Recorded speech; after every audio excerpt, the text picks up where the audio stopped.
Post கிடைக்குமா? இல்லை கிடைச்சாலும் நீங்கள் உருப்படியாக நிர்வாகம் நடத்த முடியுமா? அந்த தகுதி நமக்கு இல்லாட்டி உங்கள் தகுதியை வளர்த்துங்க. இந்த மாதிரி போலியான விஷயத்தில் போய் இறங்கி மாட்டி சிக்கிக்கிட்டு இருக்கிறோட முதல்ல உங்களோட தகுதியை நீங்கள் வளர்த்துங்க. என்கிட்ட என்ன குறைபாடு, முதல்ல எது ஒரு குறைபாடு இருக்கிறதுனால தான் ஏதோ ஒன்று நான் தோல்வி அடைச்சிட்டு இருக்கேன்.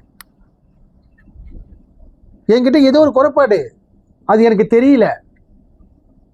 ஏன் தெரியல? ஏன்னா உங்களை நீங்கள் கவனிக்கிறது இல்லை, உங்களை நீங்கள் சிந்திக்கிறது இல்லை, உங்கள் சிந்தனைக்கு நீங்கள் வேலையே கொடுக்கறது இல்லை. ஆக்சுவலி சொல்லப்போனா எப்போ பார்த்தாலும் நம்ம சிந்தனைக்கு வேலையே கொடுக்கல. ஒருத்தர் சொல்லிட்டானா அவன் என்ன சிந்தி சொன்னானா அதுக்கு தான் நீங்கள் முக்கியத்துவம் கொடுக்குறது தவிர உங்களுக்குள்ள ஒரு சிந்தனை தன்மை இருக்கு, உங்களுக்குள்ள ஒரு அறிவு இருக்கு, அது என்ன சொல்லுவதுன்னு கேட்பதே இல்லை. அர்த்தம் என்ன சொல்றதான் கேட்டுட்டு இருக்கீங்க தவிர உங்களுக்குள்ள என்ன சொல்றது நீங்க கேட்கறதில்ல.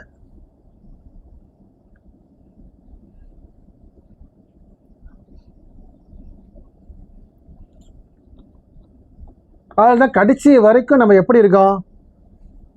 பிறந்ததுலேருந்து சாமி கொண்டுட்டு தான் இருக்கோம், பூஜை பண்ணிட்டு தான் இருக்கோம், எல்லாம் செஞ்சிட்டு இருக்கோம். ஆனால் திருப்பி எங்கே பிரச்சனை மாட்டிக்கிறோம், வாழ்க்கையை வெறுக்கிறோம், வாழ்க்கையில் விரட்டி உண்டாவது, துன்பம் அடுத்து இருந்துக்கிட்டு தான் இருக்குது. பல கோடி பணம் இருந்தாலும் நிம்மதியாக வாழ்கிறோம் இல்லை, பல நோயால் தவிச்சிட்டு இருக்கான். ஏன்? ஏன்னா தெளிவான ஒரு சிந்தனை உங்களுக்கு ஒதுக்கல. எப்போ உங்களுக்கு நீங்களே நின்று நிதானமாக சிந்திக்க ஆரம்பிங்க, அன்னைக்கு தான் உங்களுக்கு விடுதலை ஆரம்பிக்கும். அதுக்கு பேர் தான் தியானம் என்பது பேர்.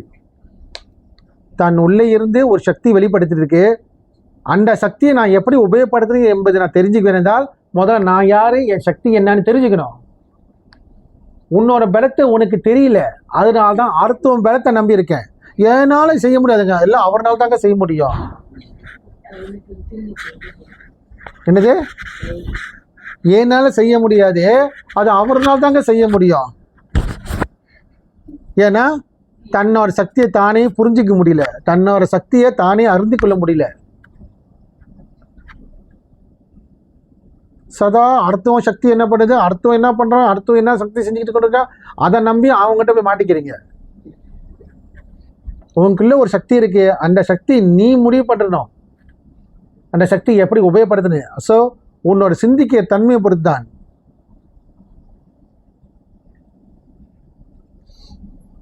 எவ்வளோ பேர் பணத்தை அழிச்சிட்டு வந்துட்டீங்க, கொஞ்சம் நெஞ்சம் இல்லை. அப்புறம் இப்போ வெறுக்கிறீங்க, அவங்கள குறை சொல்கிறீங்க. ஏன் சொல்கிறீங்க? ஏன்னா ஏமாந்துட்டீங்க. திரும்பி பார்க்குறப்ப எனக்கு என்ன நன்மை நடந்துச்சு, நான் என்ன தெரிஞ்சுக்கிட்டேன். நீ இருக்கும் ஒரு பேப்பர் சாப்பிட்ற தெரிஞ்சுக்கிட்டேன் நானே.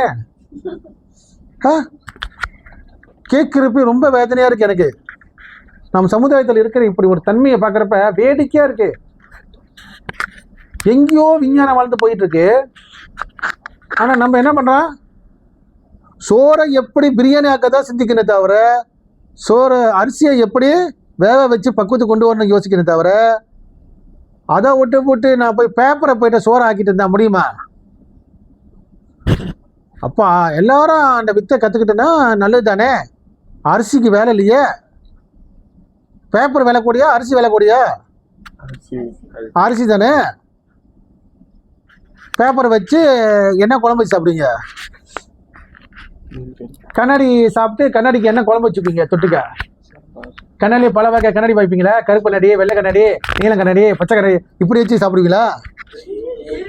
ஆய் சரி, அதெல்லாம் தொடக்கூடாது.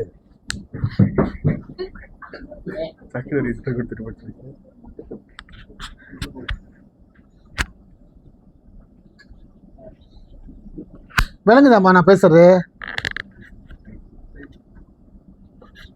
நம்ம சமுதாயத்தை நினைச்சு, நம்ம மக்களை நினைச்சு உண்மையை நான் வரதுறேன்.